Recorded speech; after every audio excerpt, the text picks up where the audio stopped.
Tuwing may pagbabago, ang laging kailangan po ng paaralan, ng mga namumuno ng paaralan at ng mga kaguruan, kagaya po ng sinabi ko, kailangan ho namin ng maagang policy guidelines.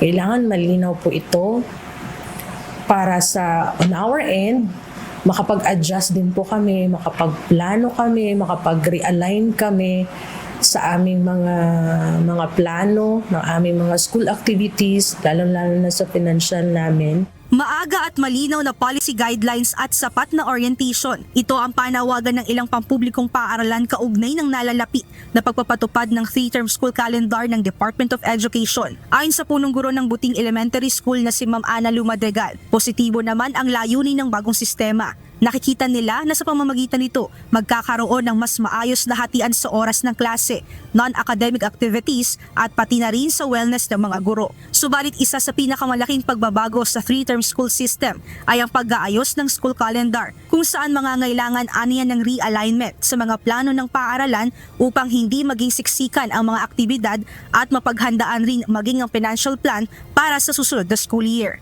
Kailangan lang talaga na maging maingat paano ba gagawin ang mga pagbabagong ito, kasi hindi lang siya simpleng pagbabago ng calendar Kailangan din po ng ating mga guro ang isang malinaw, sapat na orientation. Hindi lang yung mga flowery na na orientation, kung hindi dapat realistic na goal or result na nakaakma siya sa pangangailangan ng paaralan. Batay sa datos ng paaralan, 30% sa kanilang mag-aaral ang wala pa sa grade level ready pagdating sa literacy, habang 43% naman ang hindi pa rin handa pagdating sa numeracy. Bagamat nakapagpakita na ng malaking pag-unlad sa literacy, hamon pa rin sa paaralan ang math na patuloy nilang kailangang matutukan at mapagplanuhan. Nakatakdang ipatupad ang bagong kalendaryo sa pagbubukas ng school year 2026-2027. Sa ilalim ng bagong sistema, mahahati ang school year sa 3 term na nahahati naman sa iba't ibang mga block. Kasama sa mga hakbang ng 3-term school calendar ang pagkakaroon ng remediation na pagbibigay ng karagdagang oras at gabay sa mga mag-aaral na nahuhuli sa kanilang mga aralin. Sa paraang ito, masisiguro na makakasunod sila sa kanilang learning progress at hindi maiiwan sa takbo ng school year.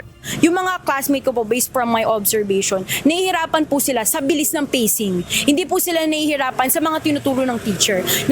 Nahihirapan po sila kasi sobrang dami pong ang binibigay sa amin ng mga workloads. Kaya nahihirapan po silang humabol. Kaya po may mga students na nag-fail. Pero kung titignan po natin na kung magfo-focus po tayo sa quality ng education at bibigyan po natin ng mas mahabang time yung mga student to actually do the workloads, hindi na po mababawasan po yung mga mag-enter ng summer class. Samantala, kamakailan ay naglabas naman ng anunsyo ang Department of Education na magsasagawa ang ahensya ng serye ng orientation sessions upang gabayan ang mga school leaders, teachers at stakeholders sa implementasyon ng bagong 3-term system. Nagsimula ang orientation ngayong Abril sa regional at division officials at school heads, habang ang master teachers at classroom teachers ay magsisimula naman sa Mayo.